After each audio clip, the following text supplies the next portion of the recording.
Hello and welcome back, everybody. In today's video, we are going to go ahead and guide you through the process to sync contacts with WhatsApp or fix the missing contacts.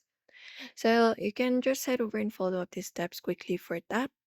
So first of all, you can go ahead and apply the contact permissions. You can grant the contact permissions.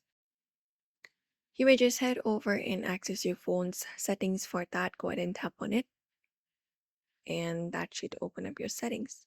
From here, you may just scroll down and find the option for apps and head over and tap on it, apps or applications. And from there, you can go ahead and find the WhatsApp. So you can just go ahead and find WhatsApp, or you can use the search bar at the top to find it up. Once you find WhatsApp, you can tap on it and open it up on your screen. And from there, you may just scroll down and find the option for permissions. You can find the option for permissions and tap on it. And from there, go ahead and look out for the option for contacts. So head over and select contacts.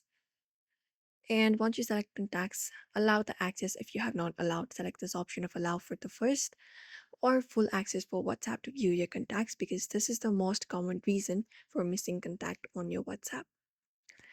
After granting your permission, you can close this up and you can head over to your WhatsApp application. And from here, once you open up your WhatsApp on your screen, you can just go ahead and tap on a new chat or go to the chats tab here and tap on the three dots more option in the top right corner.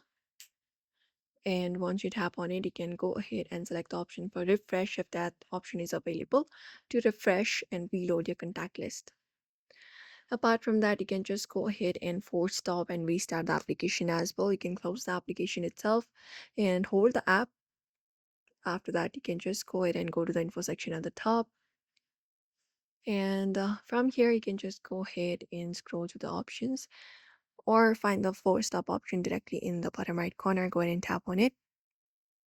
After that, you can click on OK. And once you do so, you can just go ahead and close this up and open up the WhatsApp again and see if that works. If the specific contact is missing, make sure that their number is saved in the correct full international format, and that should also help you with the issues. For now, you can try out the solutions if your WhatsApp is not syncing with your contacts. So do not forget to give this video a like and also subscribe for more tips and tutorials.